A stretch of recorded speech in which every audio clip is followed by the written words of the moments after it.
வணக்கம் நண்பர்களே. காலங்காலமாக ஒரு சில மக்கள்கிட்ட இருக்க மிகப்பெரிய பிரச்சனை, இதை வந்து சரி பண்ண முடியுமா, இல்லை அதுக்கு கடவுளும் காலமும் தான் பதில் சொல்லணுமா அப்படின்னு தெரியலை. அது என்னன்னு கேட்டிங்கன்னா, ஒருத்தவங்க எதுலையாவது இன்வெஸ்ட் பண்ணிட்டா அவன் பணம் வந்து போயிடணும் அப்படின்ட்டு நினச்சிக்கிறது. பணம் போயிட்டா சந்தோஷம்னு சிரிக்கிறது. ஐயோ அவனுக்கு பணம் வந்துருச்சுன்னா ஐயோ வந்துருச்சா அவன் வசதி ஆகிட்டானா அப்படின்னு நினைக்கிறது. இது வந்து எவ்வளோ ஒரு கேவலமான ஒரு புத்தி. இந்த புத்தி வந்து மனிதர்கள்ட்ட இருக்குதுன்னு நினைக்கிறப்ப வெக்கமாக இருக்குது.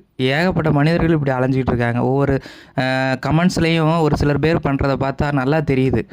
உன் பணம் போயிடுச்சா, நக்கிட்டு போயிடுச்சா, காஞ்சிட்டு போயிடுச்சா. என்ன ஒரு கேவலமான புத்தி. நீ எல்லாம் வந்து மனிதனாக ஏன்டா பிறந்த? மனித குலத்துக்கே அவமானம். அடுத்தவன் கஷ்டத்தை பார்த்து சிரிக்கிற ஒரு அற்ப புத்தி உள்ள மனிதர்கள். சரிங்களா? இவங்களை பற்றி பேசக்கூடாதுன்னே நினச்சேன். ஏன்னா இவங்களை பற்றி பேசினா வாயை பெனாயில் ஊற்றி தான் கழுவணும். சரி பரவாயில்ல, இன்றைக்கி ஒரு நாள் பெனாயில் ஊற்றி கழுவிக்கலாம் அப்படின்னு முடிவு பண்ணி தான் பேசுகிறேன். குறிப்பாக பார்த்தீங்கன்னா, ஷேர் மார்க்கெட் பங்குச்சந்தைன்னு ஒன்று இருக்குது. அதில் பணம் போடாத ஆளே கிடையாதுங்கிற அளவுக்கு ஏகப்பட்ட பேர் பணத்தை போட்டுக்கிட்டு இருப்பாங்க. அதில் போட்ட பணம் 100% இல்லை 500% ரிட்டர்ன் வரும் அப்படின்னு கம்பெனி எதுவும் உத்தரவாதம் கொடுக்குறாங்களா? கிடையாது. அதில் வந்து ஒரு வார்த்தை டிவியில் கூட போடுவாங்க, கேட்டிருப்பீங்க. பங்குச்சந்தை முதலீடுகள் சந்தை அபாயங்களுக்கு உட்பட்டவை, முதலீடு செய்யும் முன் திட்டம் சார்ந்த அனைத்து ஆவணங்களையும் கவனமாக படிக்கவும் அப்படின்னு போட்டிருப்பாங்க. அப்படிங்கிற வாய்ஸ் வரும். இது எதுக்குன்னா, நீ போட்ட காசு வருமா வராதான்லாம் நீ தான் முடிவெடுத்துக்கணும், எங்களுக்கு தெரியாது அப்படிங்கிற மாதிரியான ஒரு செயல் தான் அது. அதில் கொண்டு போய் தள்ளுறானுங்க, காசை பூரா தள்ளுறானுங்க. சக்ஸஸ் ஆகிட்டு இருக்கிறவங்க நல்லா ஜாலியாக வாழ்கிறாங்க.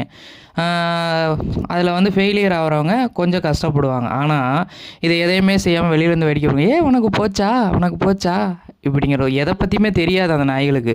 இது வந்து சக்ஸஸ் ஆகுமா, அதாவது எந்த முயற்சியுமே எடுக்க மாட்டானுங்க. காலம் பூரா வந்து அடுத்தவங்களை கேலி பண்ணிக்கிட்டு ஒரு 100 கிடைக்குதா 200 கிடைக்குதா அன்றைக்கி போய் சரக்கு அடிச்சுட்டு அப்படியே மிச்சர் வாங்கி தின்னுட்டு, மிச்சர் வாங்குவானுங்களா பக்கத்து இலையிலேருந்து பிடிங்கி திம்பாங்களான்னு தெரில, அது தின்னுபிட்டு இப்படியே கமெண்ட் பண்ணிட்டு திரியிறது.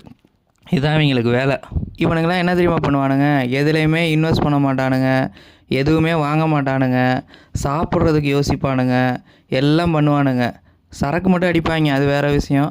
ஒருவேளை சரக்கும் அடிக்காமல் எதுக்குமே பணம் போடாமல் கஞ்சத்தனமாக இருக்கிறவங்களாம் என்ன தெரியுமா பண்ணுவானுங்க? எனக்கு தெரிஞ்ச வரைக்கும் நான் இவ்வளோ நாள் அனுபவத்தில் சொல்கிறேன். திடீர்னு ஒரு நாள் கொண்டு போய் ஹாஸ்பிட்டலில் 4 லட்சம் 5 லட்சம் கட்டுவானுங்க. நான் கண் கூட பார்த்துருக்குறேன், ஏகப்பட்ட பேரை பார்த்துருக்கேன். செலவே பண்ணாமல் கட்டுக்கோப்ப நான் இழுத்து பிடிச்சி வச்சுருக்கேன்னா அந்தந்த கர்மா வந்து சும்மா விடாது. சரியா? அடுத்தவங்கள, அதாவது நீங்கள் வந்து நல்லபடியாக இருங்க, நான் சொல்லலை. அடுத்தவங்கள குத்தம் சொல்கிறவங்கள மட்டும்தான் சொல்கிறேன். அடுத்தவங்கள கேலி பேசுகிறவங்க, அடுத்தவங்கள கேலி பேசி கிண்டல் பேசி நான் என் காசை பத்திரமா வச்சுருக்கேன், நீ வந்து இப்போ விட்டுட்ட, இப்படிலாம் பேசுகிறவங்க கண்டிப்பாக பார்த்தீங்கன்னா ஹாஸ்பிட்டல் செலவு தான் பண்ணுவாங்க. நான் நிறைய பேரை பார்த்துருக்கேன். அதனால் வந்து நீங்கள் பேசுகிற வார்த்தைகள் வந்து சும்மா நம்ம பாட்டுக்கு பொதுவாக ஒரு கமெண்ட்டில் தானே அடிச்சு விட்றோம், அதனால் என்ன அப்படின்னு நீங்கள் அடிச்சு விட்டுட்ருக்கீங்க. எல்லாத்துக்குமே வந்து இறைவனிடம் பதில் சொல்லணும். நீங்கள் கடவுள்கிட்ட நீங்கள் பதில் சொல்லணும். மைவி3 ஆட்ஸ் வந்து நல்லபடியாக ரன் ஆகிட்டுருக்கிற ஒரு நிறுவனம். இப்போ வரைக்கும் எங்களுக்கு வருமானம் தடையில்லை. உண்மையை சொல்லப்போனால் நாங்கள் உங்களை கேலி பேசணும். ஏன்டா நாங்கள் வீட்டில் இருந்து கூட சம்பாரிச்சிட்ருக்கோம், வேலையே இல்லைனாலும் சம்பாரிச்சிட்ருக்கோம், நீங்கள் என்னடா இப்படி இருக்கீங்க, நாங்கள் தான் உங்களை கிண்டல் பண்ணணும். சரியா? நாங்கள் இன்னைய வரைக்கும் சம்பாரிச்சிட்ருக்கோம், எங்கள் பணம் கண்டிப்பாக வரும். அதாவது மைவி3 ஆட்ஸ் இறை சக்தியால், இயற்கை சக்தியால் உருவான நிறுவனம், மக்கள் சக்தியால் உருவான நிறுவனம். இது வந்து சும்மா ஒரு வார்த்தை கேட்க சொல்லலை, இது உண்மை. சரிங்களா? இது உண்மைன்னு எல்லாரும் ஒரு நாள் பார்ப்பீங்க. கண்டிப்பாக எங்கள் பணம் எல்லாம் எங்களுக்கு வந்துடும். அன்னைக்கு வந்து வெட்கி தலை குனிவீங்க. நீங்கள் அன்னைக்கு வந்து இந்த கமெண்ட்லாம் வந்து ஏன்டா போட்டோன்னு நினைப்பீங்களான்னு கூட தெரியலை எனக்கு. ஏன்னா வந்து நீங்களாம் ஒரு அற்ப பிறவிகள். இந்த மாதிரி அடுத்தவங்க கஷ்டத்தை பார்த்து சிரிக்கிற அற்ப பிறவிகள் நீங்கள்.